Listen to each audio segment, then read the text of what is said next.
Hello दोस्तों, स्वागत है आप लोगों का अपने यूट्यूब चैनल पर। आज के इस वीडियो में हम लोग डिस्कस करेंगे यूपी टेट 2026 की स्ट्रेटजी के बारे में। जैसा कि आप लोगों को पता है, इसका नोटिफिकेशन जारी हो चुका है और इसका एग्ज़ाम 2, 3 और 4 जुलाई को होगा, यानी लगभग 3 महीनों का समय हमारे पास शेष है। तो इसमें कैसे हम लोग तैयारी करें, सही स्ट्रेटजी क्या होनी चाहिए कि फर्स्ट टाइम में ही आप लोगों का यूपी टेट जो 2026 है ये आप लोगों का क्वालिफाई हो जाए। किसी भी एग्ज़ाम को क्वालिफाई करने के लिए दो चीज़ें सबसे इंपॉर्टेंट होती हैं, एक सिलेबस और दूसरा उसके प्रीवियस ईयर पेपर्स। और साथ ही यहाँ पर हम लोग डिस्कस करेंगे कि कैसे मैंने तैयारी की थी कि मेरा 118 स्कोर हुआ था। तो सबसे पहले आप लोग अगर एग्ज़ाम की तैयारी करना स्टार्ट कर रहे हैं तो सबसे पहला काम है आपको सिलेबस अच्छे से देखना है। सिलेबस की आप लोग एक कॉपी निकलवा लीजिए, चाहे अपने पास रख लीजिए या सामने चिपका लीजिए। और दूसरा काम है previous year paper. Previous year paper से हम लोगों को आइडिया लगता है कि क्वेश्चन किस लेवल के पूछे जाते हैं, किस लेवल तक की हम लोगों को तैयारी करनी है, कौन से टॉपिक को पढ़ना है और कौन से टॉपिक को छोड़ देना है। तो सबसे पहले यहाँ पर आप लोग देख रहे होंगे बाल विकास का ये है, ये हम लोगों का ऑफिशियल सिलेबस है। और सबसे पहला जो हम लोगों का पार्ट होता है वो बाल विकास होता है। अब जैसे कैसे तैयारी करनी है, तो सबसे पहले बाल विकास के अंदर हम लोगों को दिया है बाल विकास का अर्थ, आवश्यकता, क्षेत्र। इसी तरीके से दूसरा जो टॉपिक है वो हम लोगों का सीखने का अर्थ, इसमें हमको दिया है अधिगम का अर्थ। अब अधिगम के नियम, अधिगम के प्रमुख सिद्धांत, प्रयास एवं त्रुटि का सिद्धांत। तो कोई भी बुक मान लीजिए, या जो सबसे अच्छी बुक है वो एक डॉक्टर मालती सारस्वत की बुक है और दूसरी एक लूसेंट की सीडीपी की बुक आती है जिसमें बहुत सारे क्वेश्चंस आप लोगों को देखने को मिल जाते हैं। या फिर आपके पास जो भी बुक है उससे आप लोग तैयारी करिए। सबसे पहला काम है इसमें जैसे दिया है बाल विकास का अर्थ, आप लोग अपनी बुक निकालिए और बाल विकास का अर्थ चैप्टर खोलिए और जितने भी उसमें इंपॉर्टेंट आप लोगों को पॉइंट मिलते हैं उसको अपने नोट्स में बना लीजिए। उसी तरीके से सेकंड में जैसे सीखने का अर्थ है, अब सीखने का अर्थ में हम लोगों को अधिगम का अर्थ, प्रभावित करने वाले कारक, अधिगम की प्रभावशाली विधियाँ, इन टॉपिक को निकालना है और उससे जितना भी इंपॉर्टेंट टॉपिक बन रहे हैं, इंपॉर्टेंट पॉइंट्स बन रहे हैं, उनको अपने नोट डाउन कर लेना है। अधिगम के नियम जैसे थॉर्नडाइक का नियम हो गया, इसको आपको नोट डाउन कर लेना है। कोई भी बुक आप लोग ले लीजिए, घटना चक्र का हो गया या डॉक्टर मालती सारस्वत का है, या फिर आप लोगों को लूसेंट का बुक है। लूसेंट में बहुत सारे क्वेश्चन आप लोगों को प्रैक्टिस के लिए मिल जाएंगे। तो उस तरीके से एक एक टॉपिक को आप करिए। जैसे एक टॉपिक आप मान लीजिए अधिगम का अर्थ आप लोगों का कंप्लीट हो गया है, तो इसको हाइलाइटर से हाईलाइट कर दीजिए कि आपने एक टॉपिक कंप्लीट कर लिया है, इसके क्वेश्चंस भी आपने देख लिए हैं और सारे क्वेश्चंस आप लोग आसानी से कर ले जा रहे हैं। जब पहला टॉपिक क्लियर हो जाएगा तब हम लोगों को दूसरे टॉपिक पे बढ़ना है। तब दूसरा टॉपिक हम लोग स्टार्ट करेंगे अधिगम के नियम, जैसे थॉर्नडाइक के नियम हो गए। तो जब सेकंड कंप्लीट हो जाएगा तब हम लोग थर्ड करेंगे। इसी तरीके से आप लोग अपने एक एक करके नोट्स भी तैयार कर सकते हैं। और उसके बाद में शिक्षण एवं शिक्षण विधियाँ जो हो गई, समावेशी शिक्षा हो गई, इस तरीके से एक एक टॉपिक को पढ़ना है। उसके क्वेश्चन हम लोगों को लूसेंट की बुक आप लोग ले लीजिए, उसमें बहुत सारे क्वेश्चन आपको मिलेंगे, उससे आप लोग प्रैक्टिस कर लीजिए।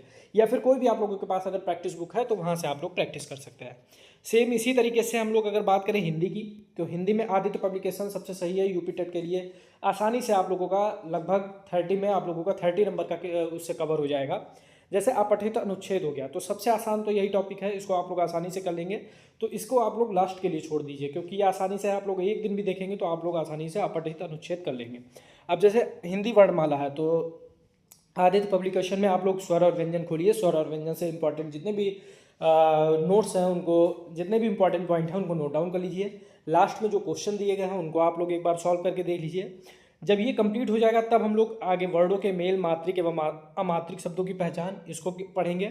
नेक्स्ट हम लोग वाक्य रचना, मतलब कहने का मतलब है कि हम लोग एक एक टॉपिक को पढ़ेंगे, उसको हाईलाइट कर देंगे कि ये मेरा कंप्लीट हो गया, तब सेकंड टॉपिक पे बढ़ेंगे। इसी तरीके से थर्ड टॉपिक पे बढ़ेंगे और सिर्फ एक बुक लेना है, आदित्य पब्लिकेशन की बुक, और उसी से आप लोगों की हिंदी में 30 आउट ऑफ 30 आप लोगों का कवर हो जाएगा। लास्ट में इसमें सिलेबस में भाषा विकास का अध्यापन भी दिया है, यानी पेडागोजी भी दी है। लेकिन आप लोग 2011 से लेकर के 2021 तक की जितने भी यूपी टेट के एग्ज़ाम PYP हैं उनको देखेंगे तो शायद ही आप लोगों का पेडागोजी से एक दो क्वेश्चन पूछा जाता होगा, वरना मोस्टली क्वेश्चन आप लोगों के ग्रामर से ही रहते हैं। पेडागोजी का भी रहेगा तो एक दो रहेगा, आप लोग आसानी से कर ले जाएंगे। और ज़्यादातर आप लोगों के ग्रामर के ही क्वेश्चन रहेंगे, तो ग्रामर पे आप लोगों को फोकस करना है, पेडागोजी को आप लोगों को साइड कर देना है। पहले आपका ग्रामर कंप्लीट हो जाएगा, अगर टाइम बचेगा तो आपको पेडागोजी पढ़ना है, अदरवाइज नहीं पढ़ना है। नेक्स्ट अगर हम लोग बात करें,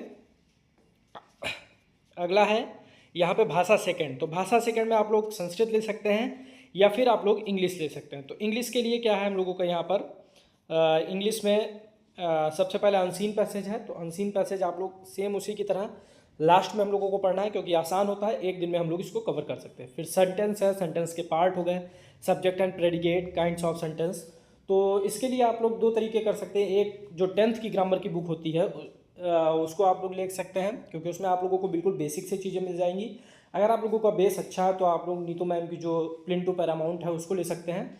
लेकिन सबसे बेस्ट है, मैं कहूँगा कि आप 10th की बुक जो है ग्रामर की रहती है, किसी भी बच्चे से या कोई भी आसपास हो तो उससे मांग के 10th की बुक से आप लोग ये टॉपिक 10 सेंटेंस है, जैसे सब्जेक्ट है, प्रेडिकेट है, काइंड्स ऑफ सेंटेंस है, kinds of noun, pronoun, adverb, तो 10th की बुक से आप लोग अगर इसको एक एक करके पढ़ेंगे, जैसे आपने नाउन पढ़ा, नाउन के पार्ट पढ़े, उसमें लास्ट में क्वेश्चंस दिए होंगे, एरर वाले क्वेश्चंस होंगे, फिलअप होंगे, उनको आप लोग सॉल्व कर लेंगे, तब नेक्स्ट आप लोग प्रोनाउन पर जाएंगे। जब प्रोनाउन हो जाएगा तब नेक्स्ट आप एडवर्ब पे जाएंगे। जब एक टॉपिक कंप्लीट हो जाएगा तभी हम लोग सेकंड पे पढ़ेंगे, क्योंकि 3 मंथ का टाइम है और आसानी से अगर आप लोग दिन में 5 से 6 घंटे देंगे तो आसानी से आप लोग इन सारे टॉपिक्स को बहुत अच्छे से कवर कर लेंगे।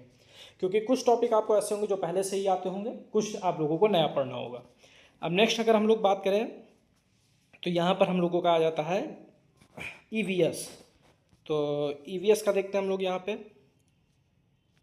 ईवीएस में देखिए परिवार, भोजन, स्वास्थ्य एवं स्वच्छता, आवास, पेड़ पौधे, हमारा परिवेश, मेला, स्थानीय, जल, यातायात एवं संचार, तो खेल एवं खेल भावना, यहाँ तक की तो आप लोगों को ईवीएस का पार्ट मिल जाएगा। ईवीएस के लिए आप लोग कोई भी घटना चक्र की बुक ले सकते हैं, या मैग्रो हिल की बुक आती है जो यूपी टेट और सीटेट के एनसीईआरटी बेस्ड होती है, वो भी बहुत अच्छी बुक है।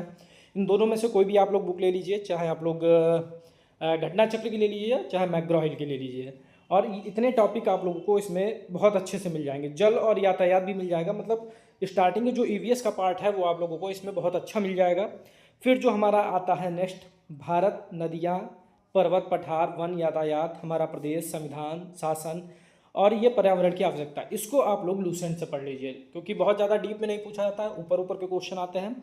लूसेंट से इसको आप लोग एक एक टॉपिक, जैसे नदियाँ हैं तो एक बार लूसेंट से नदियाँ पढ़ लिया, पठार पढ़ लिया, पर्वत पढ़ लिया, संविधान से क्वेश्चंस रहते हैं तो संविधान को एक बार अच्छे से पढ़ लिया और जो इंपॉर्टेंट पॉइंट्स हैं उनको नोट कर लिया। तो 2 बुक आप लोग इसमें पढ़ सकते हैं, घटना चक्र की ईवीएस ले लीजिए या मैग्रो हिल की ईवीएस ले लीजिए, और दूसरा लूसेंट से जितना भी ये आपका जीएस वाला पार्ट है उसको आप लोग कवर कर लीजिए। अब लास्ट में मैथ की बात की जाए तो मैथ में अगर आप लोगों की बेस अच्छा है, आप लोगों को मैथ आती है, तो सिर्फ आप लोग प्रैक्टिस करिए, मॉक लगाइए। अगर बिल्कुल भी मैथ नहीं आती है तो एसडी यादव की बुक ले लीजिए। एसडी यादव में बिल्कुल बेस जीरो से मैथ, आप लोग अगर जीरो है तो भी आप लोग उससे बहुत अच्छे से सीख जाएंगे। सेम इसमें भी यही करना है, संख्या को जोड़ घटाना गुणा भाग, जो आसान टॉपिक है उसको आप लोगों को जल्दी खत्म कर देना है। जिनसे ज़्यादा क्वेश्चन आता है, जैसे लाभ हानि हो गया, साधारण ब्याज हो गया, चक्रवृद्धि ब्याज हो गया, या ज्योमेट्री के क्वेश्चन हो गया, या एक नियम वाले हो गए, तो इन जो टॉपिक्स हैं उन पे हम लोगों को खास फोकस करना है। तो एसडी यादव की बुक ले लीजिए, और एक एक टॉपिक है उसमें बहुत सारे क्वेश्चंस भी लास्ट में प्रैक्टिस के लिए दिए गए हैं, और उन सभी को आप लोग एक एक करके सॉल्व कर लीजिए। और सबसे जो इम्पॉर्टेंट है वो आपका है पीवाईपी, प्रीवियस ईयर पेपर सबसे ज़्यादा इंपॉर्टेंट है। उससे आप लोगों को क्वेश्चन का आइडिया लगेगा कि किस लेवल तक के क्वेश्चंस आते हैं। जितने भी पीवाईपी हैं उनको आप लोग सॉल्व करके ही एग्ज़ाम देने चाहिए।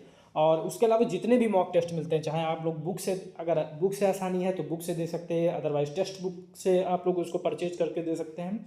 जितना आप मॉक लगाएंगे उतना ज़्यादा आप लोगों का अच्छा स्कोर होगा। आप लोग मान के चलिए कि अभी 3 महीने का समय है, तो जितना ज़्यादा अभी काफ़ी टाइम है, 2 दिन 3 दिन में भी एक मॉक लगाएंगे तो भी एग्ज़ाम के टाइम तक बहुत अच्छे संख्या में आप लोगों के मॉक टेस्ट कंप्लीट हो जाएंगे।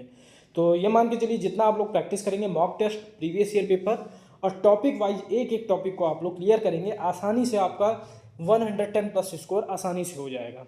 तो फ्रेंड्स, आज की वीडियो में सिर्फ इतना ही। अगर आप लोगों का कोई भी डाउट है तो आप लोग कमेंट बॉक्स में पूछ सकते हैं। मिलते हैं नेक्स्ट वीडियो में। Thank you.